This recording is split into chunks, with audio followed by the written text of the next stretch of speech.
Hello বন্ধুরা, আজ আমি সকাল সকাল আপনাদের জন্য চলে এসেছি একটা সুন্দর কালারফুল মিষ্টি নিয়ে। আর এই মিষ্টিটা আমি আপনাদের তৈরি করে দেখাবো। চলুন দেখে নিই এর জন্য কী কী নিয়েছি। এর জন্য আমি নিয়েছি লিকুইড দুধ, আর নিয়েছি লবণ, সুজি নিয়েছি, এলাচ আর গুঁড়ো দুধ, আর ঘি আর ফুড কালার।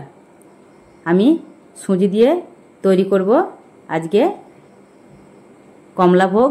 আর এ নিয়েছি 1 কাপ, বড় কাপের 1 কাপ চিনি। এটা কিন্তু চা কাপের নয়, বড় কাপ। এই ধরনের আপনারা মার্কেটেও কিনতে পাবেন। সে বড় কাপের 1 কাপ চিনি নিয়েছি। এবার কিভাবে তৈরি করব তা আপনাদের দেখিয়ে দেব। চলুন, এইভাবে আপনারা তৈরি করে বাড়িতে সহজেই খেতে পারবেন। আমি একটা কড়াই নিয়েছি আর গ্যাস ওভেনটা চালু করে দেব। এর মধ্যে দিয়ে দেব জল।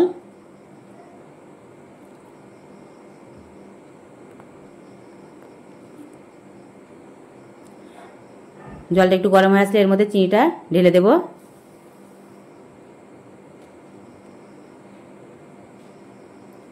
এই চিনিটা আমি ভালো করে নাড়াচাড়া করে নিয়ে এটাকে আমি একটু গাঢ় করে নেব, কিন্তু কোনো তার করব না, শুধু হাতে চিপচিপে ভাব আসলেই একে আমি নামিয়ে রাখবো।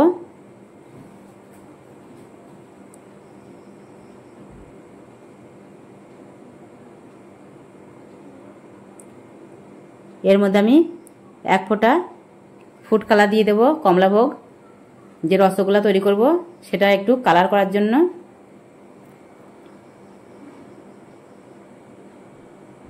দেখুন, রসটা কিন্তু আমি খুব কালার করিনি, সামান্য 1 ফোঁটা দিয়েছি, খুব অল্প পরিমাণে। আর যে মিষ্টি রসের যে গাদগুলো, নোংরাগুলো উঠে আসছে, সেইগুলো আমি এইভাবে হাতলের সাহায্যে সব ফেলে দেব, নাহলে এটা দেখতে খুব খারাপ লাগে আর খেতেও খারাপ লাগে।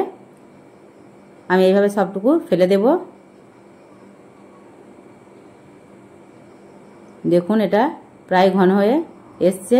এটা কিন্তু খুব আমি মোটা করব না, আপনাদের আমি দেখিয়ে দিচ্ছি যে কেমনভাবে আমি রাখবো। আঙুলের সাহায্যে এটাকে আমি 2টো আঙুল দিয়ে চিপচিপে ভাব আসলেই হালকা কোনো রকম নামিয়ে রাখবো। এটা কিন্তু কোনো তার আমি দেখব না, আঙুলের সাহায্যে শুধু চিপচিপে ভাব দেখব। এরপর এলাচটা আমি এর মধ্যে দিয়ে দেব। এটাকে এবার আমি নামিয়ে নেব এবং এটা সাইডে রেখে দেব। এরপর একটা কড়াই চাপিয়ে দেব। এর মধ্যে আমি সুজিটা হালকা করে ভেজে নেব। চলুন, তার জন্য আমি ছোট চা চামচের 1 চামচ আমি ঘি দিয়ে দেব, খুব অল্প পরিমাণে। আর সুজিটা কিন্তু আমি একদমই লাল করব না, হালকা করে টেলে নেব।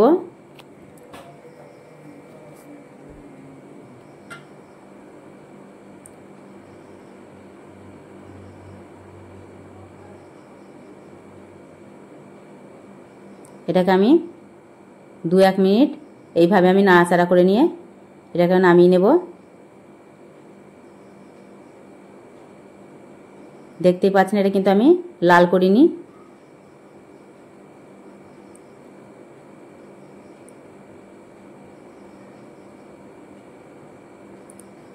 সুজি দিয়ে এই কমলাভোগটা দারুণ লাগে খেতে। এই দেখুন, এটা হয়ে এসছে। আর এত সহজ উপায়ে এটা তৈরি করা যায়।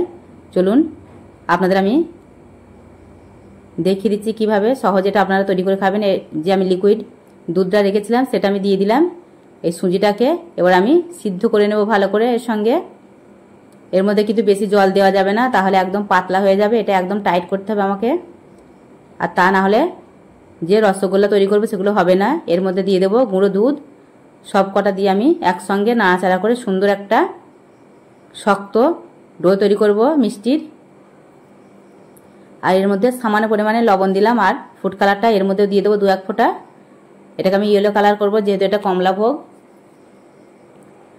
আর চিনিটার সঙ্গে দিয়ে এটাকে আর একটু নাড়াচাড়া করে নিয়ে সুন্দর একটা শক্ত ডোয়ে পরিণত করব। আর এটা দেখুন, আমি হাত দিয়ে দেখাচ্ছি যে কতটা শক্ত হয়েছে, দেখে বুঝতে পারছেন। এটা কিন্তু একদম নরম হলে হবে না, আপনাদের বারবার করে বলে দিচ্ছি, এটা কিন্তু শক্ত হতে হবে। আর ঠান্ডা করলে এটা আরও টাইট হয়ে যাবে। এটাকে আমি নামিয়ে নেব এবং ঠান্ডা করে নেব। আমি এটাকে নামিয়ে নিয়েছি। দেখতে পাচ্ছেন আমি হাত দিয়ে এটা নাড়াচাড়া করছি। এটা ঠান্ডা হয়ে গেছে। এরপর হাতের মধ্যে আমি এক ফোঁটা ঘি নেব, হাতের মধ্যে ওগুলো যেন না লেগে যায় সেই কারণে। এবার আমি গোল গোল করে যে রসগোল্লার সেই রসগোল্লাগুলো এখানে করে নেব। এইভাবে আমি সবগুলো করে নেব।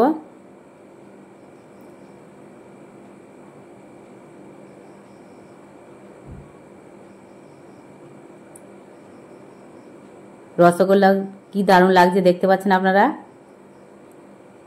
রসগোল্লা করার আগেই মনে হচ্ছে এগুলো খাওয়ার উপযোগ্য হয়ে গেছে, এত ভালো লাগছে দেখতে। আর এই কমলাভোগটা খুব সুন্দর হয়। কোনো এটা ছানা ছাড়াই কিন্তু এটা রসগোল্লা হয়ে যাবে, কমলাভোগ হয়ে যাবে। আর যখন পুরোপুরি তৈরি হয়ে যাবে তখন থেকে বুঝতেই পারবেন যেটা কেমন হয়েছে। দারুণ লাগবে দেখতে আর খেতেও খুব ভালো লাগে। এটা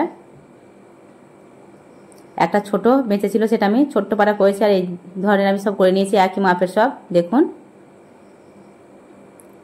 এই ছোটটা আমার ঈশা বাবুর জন্য করেছি। সব কিছু ওর একটা আলাদা আলাদা দরকার হয়। সব সময় কিছু তৈরি করলেই বলে মা আমার জন্য একটা করবেন। আমি যে রসটা করে রেখেছিলাম সেটার মধ্যে এবার আমি যে রসগোল্লা করেছি সুজির, সেই রসগোল্লাগুলো দিয়ে দেব। তার আগে ওটা গরম হয়ে আসবে, তারপর আমি দেব। দেখুন এটা ফুটে এসছে, এর মধ্যে আমি দিয়ে দেব রসগোল্লা। দেখতেও যেমন অসাধারণ, খেতেও এর তুলনা হয় না। না তৈরি করে খেলে বুঝতে পারবেন না যে সামান্য কিছু কয়েকটা উপকরণ দিয়ে ঘরে বসেই ছানা ছাড়া, কোনো ঝামেলা ছাড়া এই রকম কমলাভোগ তৈরি করা যায়। এটাকে আমি হালকা করে নাড়াচাড়া করব, এই রসগোল্লা যেন কেটে না যায়। আর যতক্ষণ না এই রসগোল্লাগুলো ফুলে একদম রসের উপরে ভেসে উঠবে ততক্ষণ পর্যন্ত আমি এইভাবে জাল করব আর নাড়াচাড়া করব।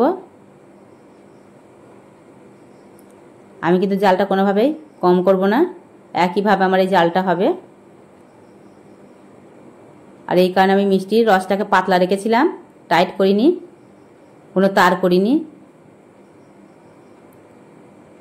আপনারা তখনই বুঝতে পারবেন যখন এই রসগোল্লাগুলো একদম রসের উপরে পুরো ভেসে উপরে উঠে পড়বে, কড়াইয়ের নিচে লেগে থাকবে না। আর এগুলো বড় বড় হয়ে যাবে, তখন থেকে বুঝতে পারবেন যেটা হয়ে গেছে। এই দেখুন মিষ্টিগুলো কেমন বড় বড় সাইজের হয়ে গেছে, দেখে বুঝতে পারছেন। সব ফুলে উঠেছে। আর এগুলোকে আমি ভালো করে নাড়াচাড়া করে দিচ্ছি যেন পুরো রসগোল্লাগুলো সুন্দরভাবে হয়। ঈশানের ছোটোটা তাড়াতাড়ি হয়ে গেছে, ওটা ছোট বলে। আমার ঈশা বাবুর ওটা আগে হয়ে গেছে, আর এগুলো বড় বলে একটু দেরি হচ্ছে। এই দেখুন সব একদম ফুলে উপরে উঠে পড়েছে চারিদিকে। আর কি ভালো লাগছে দেখতে দেখুন। অবশ্যই একবার বাড়িতে তৈরি করুন, খেয়ে দেখুন। ভালো লাগলে আমার এই ভিডিওটাকে একটা লাইক করবেন।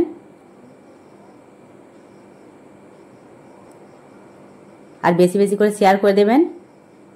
আমার এই ভিডিওটা যেন সকলে দেখতে পায় আর তারা যেন বাড়িতে এটা তৈরি করে উপকৃত হয়। আর যারা আমার চ্যানেলকে সাবস্ক্রাইব করেনি তারা অবশ্যই সাবস্ক্রাইব করে দেবেন। দেখুন এটা আমি নামিয়ে নিয়েছি। আর এই কমলাভোগটা যেমন কালার হয়েছে আর তেমন অসাধারণ দেখতে হয়েছে। আপনারাও এইভাবে বাড়িতে তৈরি করুন, যে কোনো অনুষ্ঠানে আনন্দের দিনে এইভাবে তৈরি করুন আর সকলকে পরিবেশন করুন।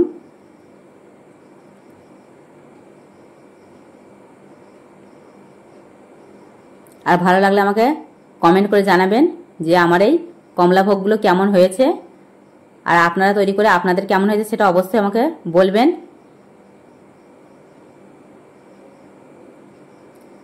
একটা আমি তুলে আপনাদের দেখাচ্ছি কেটে যে কেমন সুন্দর নরম স্পঞ্জি হয়েছে আর খেতে কেমন হয়েছে সেটাও আপনাদেরকে আমি বলবো।